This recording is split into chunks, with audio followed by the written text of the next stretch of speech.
लिसा मोनोबिल का नाम के-पॉप की दुनिया में सबसे ज़्यादा गूंजता है। थाईलैंड से ताल्लुक़ रखने वाली ये लड़की के-पॉप म्यूजिक सीन में छा गई। इसकी शुरुआत थाईलैंड से हुई और सोशल मीडिया पर सबसे ज़्यादा असर रखने वाली के-पॉप आइडल बन गई। ये कहानी है कि लिसा ने किस तरह इंडस्ट्री पर कब्जा किया। लिसा 27 मार्च 1997 को थाईलैंड में पैदा हुई। इसके वालिदैन ने इसका नाम प्रिया मोनोबिल रखा। एक इंटरव्यू में लिसा ने एक रिश्तेदार ने बताया कि इसका नाम बचपन में बदल दिया गया था और इसकी वजह आपको हैरान कर देगी। ये सब एक निजूमी की वजह से हुआ। खानदान ने इसका नाम लिसा मोनोबिल रख दिया और ये एक बहुत मुनासिब इंतखाब था क्योंकि लिसा का मतलब अक्सर वो जिसकी तारीफ की जाए के तौर पर तर्जमा किया जाता है। ये सब इस वक्त शुरू हुआ जब इसने थाईलैंड में एक के-पॉप आइडल की परफॉर्मेंस देखी। आइडल के ताकतवर परफॉर्मेंस और तवानाई ने इसे इतना मुतासिर किया कि इसने खुद भी एक दिन आइडल बनने का अज़्म किया।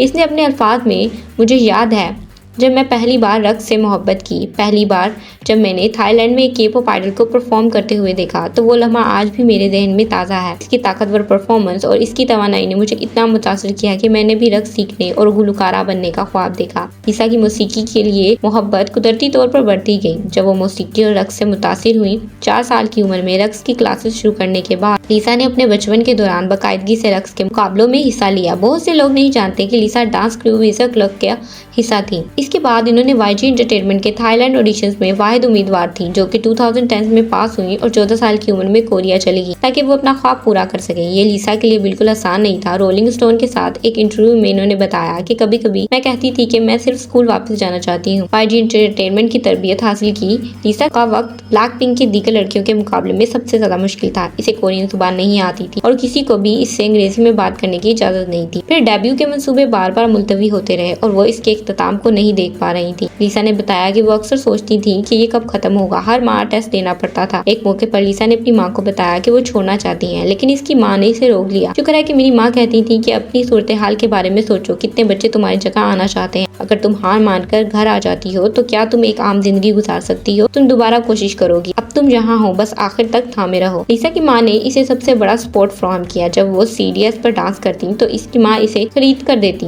इसकी माँ का ख्वाब एक अदाकारा बनना था जो वो पूरा ना हो सका, लेकिन इसकी माँ ने अपनी बेटी को दुनिया की सबसे बड़ी के-पॉप स्टार बना दिया। इसकी सख्त तरबियत के दौरान चैलेंजेस का सामना करना पड़ा, लेकिन इसकी मेहनत और टैलेंट ने इसे नुमाया कर दिया। आखिरकार अगस्त 2016 में लिसा ब्लैकपिंक के 4 अरकान में एक के तौर पर डेब्यू किया गया। YG एंटरटेनमेंट के तहत डेब्यू करने वाली पहली गैर कोरियन बन गई थी। इनकी डेब्यू एल्बम स्कॉलर 1 और बुम्बैया और वसल शामिल थे। इन सिंगल्स ने बिलबोर्ड डिजिटल सॉन्ग चार्ट पर नंबर 1 का मुकाबला हासिल किया, जिसने ब्लैकपिंक को तेज तरीन एक्ट बना दिया जिसने ये कारनामा हासिल किया।